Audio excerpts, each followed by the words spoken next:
Director of Studies at Salt Idiomes, and welcome back to our 5-minute tips to help pass the first. Okay, so we've done part 1, multiple choice, we've done the part 2, the open close. Now we've come to part 3 of the reading and use of English, and this is the word formation. Okay, so again we have 8 questions, 8 root words, and the text. So the idea of this is to formulate the correct word which fits into the gap, okay? So what we have all the root words here. They're fortune, dark, active, and the idea is to form adjectives, nouns, and adverbs that best fit into the gap.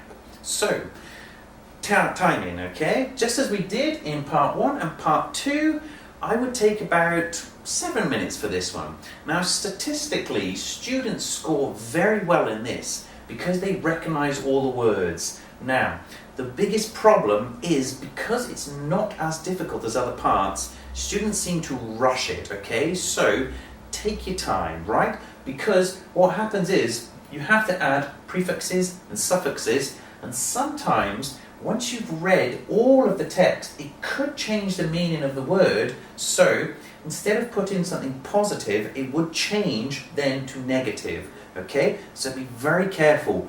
Read it and decide if it's a noun, if it's singular or plural.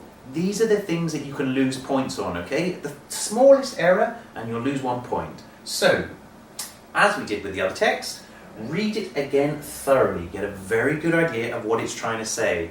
Now, when you have a very good idea of the text, read it again, okay? So, read the first part, and so we have fortune and, okay, for people, fortunate, enough to live in the countries with long cold winters when, okay, dark sets in early and poor weather conditions discourage outdoor, it's easy to feel a little sad. Okay, so now what we need so obviously here now we need a noun, okay?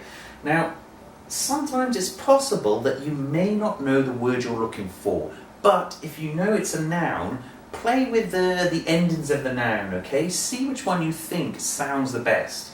So here, dark, the correct word would be darkness, okay? It's the noun form of dark.